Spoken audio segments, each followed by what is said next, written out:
శ్రీకాకుళం జిల్లా సంతబొమ్మాళి మండలం భావనపాడు వద్ద ఓ భారీ నౌక స్థానికులను విశేషంగా ఆకర్షిస్తోంది. పోర్టు సర్వే కోసం వచ్చిన ఈ షిప్ భావనపాడు సముద్ర తీర ప్రాంతంలో నిలిచిపోయింది. సాంకేతిక సమస్యలు తలెత్తడంతో భావనపాడు తీరం వద్ద నిలిపేశారు మెరైన్ అధికారులు. సాంకేతిక సమస్యను పరిష్కరించుకున్న తర్వాత తిరుగు ప్రయాణం అవుతుందని తెలిపారు.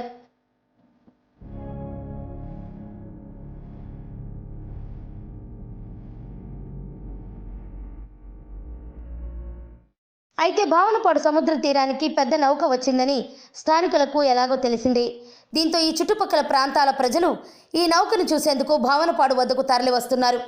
మెరైన్ అధికారులు, నౌక సిబ్బంది వారిని అనుమతించకపోయినా దూరం నుంచి నౌకను చూసి ఆనందిస్తున్నారు. చిన్నారులతో పాటు పెద్దలు కూడా నౌకను చూసి సంబరపడుతున్నారు.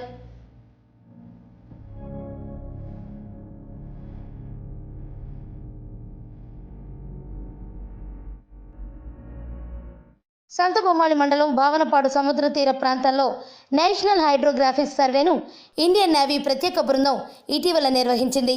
ఈ సర్వేలో తరంగాలు, ఆటుపోట్లు, ప్రవాహాలు, వాయువేగం, లోతు వంటి వాటిపై సర్వే చేశారు. ఈ సర్వేను నౌక, హెలికాప్టర్ ద్వారా నిర్వహించారు. ఈ నౌక కూడా ఆ సర్వేకు చెందినదేమోనని స్థానికులు భావిస్తున్నారు.